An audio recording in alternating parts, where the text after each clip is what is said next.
Ngồi 8 tiếng làm việc tại văn phòng, bộ vai gáy cứng, đau uể oải.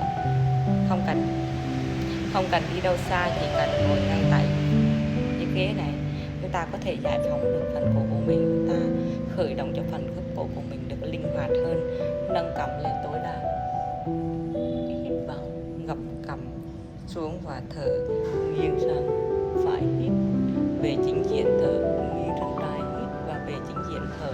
Chúng ta sẽ xoay vai ra sau, hít vào, về và thở, đổi bên, hít và thở. Chúng ta sẽ xoay vai 10 vòng để giải phóng phần tắc vai, và chúng ta vươn hai tay kéo căng lên đất, hít vào, hạ tay về sau gáy của mình, thở kéo giãn ra, hít thở. Chỉ cần 10 vòng và chúng ta đã giải phóng được phần tắc nghẽn của cổ của mình. Nếu mà... Xin chào mọi người.